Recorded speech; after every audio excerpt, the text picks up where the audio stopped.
without you, we'll be losing your soul. Our next lesson is on solving proportions. So let's take a look at what a proportion is. A proportion is a statement that two ratios are equal. Well, if they are equal, then a proportion must have an equal sign. So we're setting up an equation involving two ratios. We read that type of proportion, A is to B as C is to D. So it's taking our fractions and we are reinterpreting them.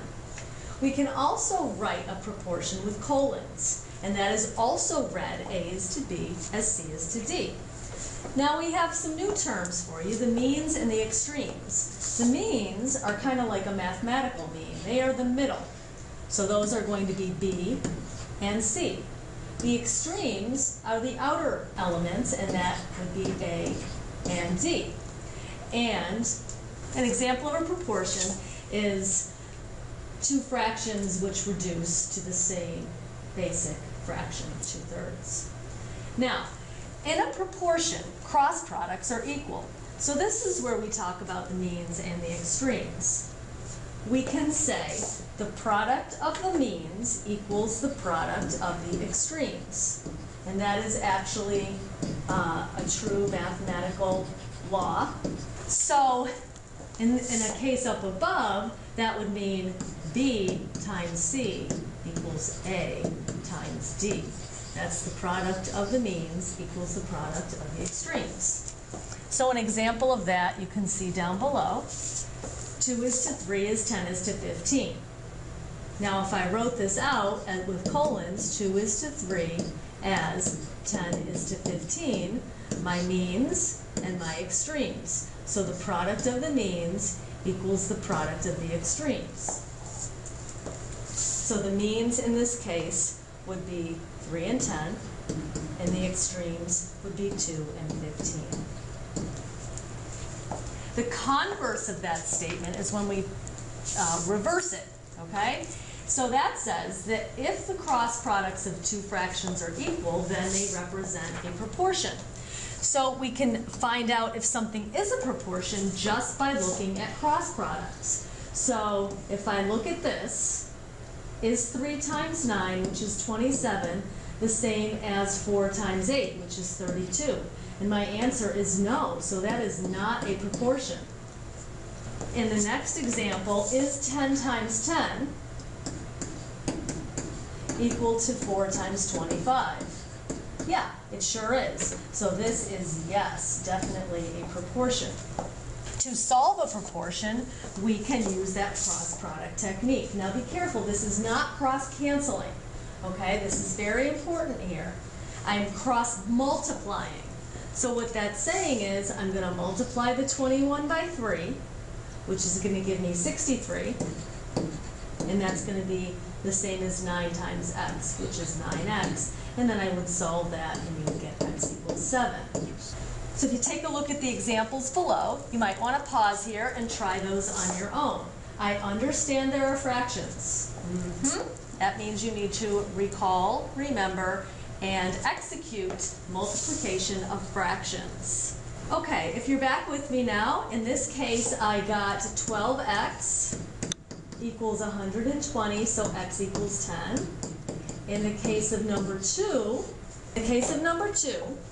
I get 1/2 x equals 1 2/3 times 4. Now you should be doing that fraction multiplication on your own. Okay. And I should end up with x equals 40/3. If you did not, you might want to see me for extra help on multiplying fractions. In the case of number 3, again, you would cross multiply, so that's going to give you 10x equals 3½ times 6 2/3. You need to be able to do this, okay? The final answer should be x equals 7/3. Let's go on to the next page and see how we would do proportions with word problems. Okay, so we're going to use a let statement to solve for whatever we're trying to solve for. We're going to write a ratio key in words. This is very important because if you're flip-flopping your proportions around, they're not going to work out. And then you're going to write the proportion using numbers from the problem and solve it using words. Simon can shovel 5 driveways in 3 hours. How long will it take him to shovel 7 driveways? So we would let X equal the number of hours to shovel 7 driveways. Now, the ratio in words, this is step 2 here that I'm going to work on right there. The ratio in words says, what do I want to put in the numerator and what do I want to put in the denominator? I'm going to put driveways over hours. It doesn't matter if you put hours over driveways, as long as you are consistent. Consistency is the key. You must be consistent. Whatever you decide, you have to stick with it. So I know it's 5 driveways for 3 hours, so how many hours for 7 driveways? And then you would cross multiply, 5x equals 21, and x equals 4.2 hours. So what is that in terms of hours and minutes? What is 0.2 of an hour? 0.2 of an hour is 1/5 of an hour. So that's going to be 4 hours and 12 minutes. A recipe calls for 2½ cups of flour to make 2 dozen cookies. How many cups of flour are needed to make 72 cookies? You have to be careful here with units. I'm talking number of cookies and dozens of cookies. So somehow you have to convert one to the other. I don't care if you convert 72 into dozen or dozen to dozen into 24 cookies. So it doesn't matter as long as you're consistent. I'm going to let X equal cups of flour. And my ratio, I'm going to use cups over cookies. You might not. You might put cookies over cups. I don't care. But whatever you decide, be consistent, please. All right, so I need 2½ cups of flour, and I'm going to convert my 2 dozen to 24. You can use 2 there, but then you would have to make the 72 into an appropriate dozen, and this would be X over 72 then. So I would get 24X equals 180. If I divide that out, X equals 7½ cups of flour. And even if you did it using dozen or the other flip-flopped way with cookies over cups, you should have gotten 7½ cups. Example 3. You're enlarging a photograph to make a poster. The photograph is 6¼ inches long and 3⅛ inches wide. The poster will be 2.5 feet wide. So we have a couple things going on here. We have inches and feet, and then we have to do our length times our width. How tall will the poster be? Because we already know the width. So this is actually asking for length. So I'm going to do length over width here, and I'm going to convert to inches. I tend to like to convert to inches just because it's a smaller unit, and then I don't have to have fractional answers. So 6.25 is to 3.125. This is an eighth, 0.125. You should probably know your eighths. 1/8, 3/8, 5/8, 7/8. They come in handy when we do percents. As I don't know, so I'm going to let, let's see, X equal the height of the poster. So my height is actually on the top. That's my length. And my width is 30 inches. Okay, 2.5 feet, that's 12 plus 12 plus 6. So I will cross multiply and solve that. And I get X equals, you should pause here and do the math on your own, please, 60. And that's 60 inches. So 60 inches equals 5 feet, because they want to know the poster's perimeter. And I already have the 2.5 feet. So perimeter, remember, is 2 times length plus width. And that's going to be 2 times, I just said that was 5, and that was 2.5. Now I'm back to feet. And so that is 2 times 7.5 for 15 feet. Okay?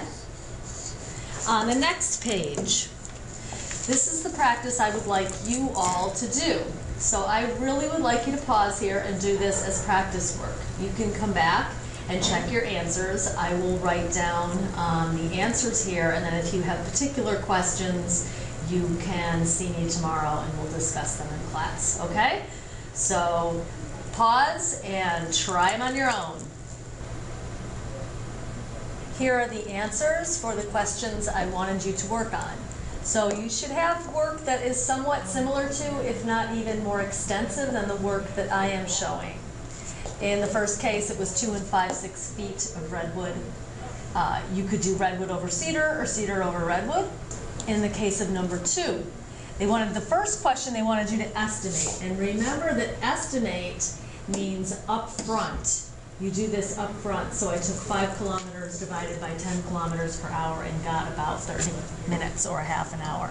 And then I just did the fractional work. This one is kind of interesting because then I got 49 over 101, that fractional part of an hour, I wanted to convert that to minutes. So to convert it to minutes, I then multiplied by 60 minutes in 1 hour and then figured that out. That's a little, that takes a little perseverance to do that kind of math. Okay. And then in the last question, here are each of the final answers, and the work is all there to support it. Again, these fractions weren't necessarily friendly, but this did come right out of a New York State preparation book, and so you need to be able and prepared to work with this type of fraction. Okay? So I hope you did pretty well. We'll practice more of these tomorrow. Have a great night, everyone.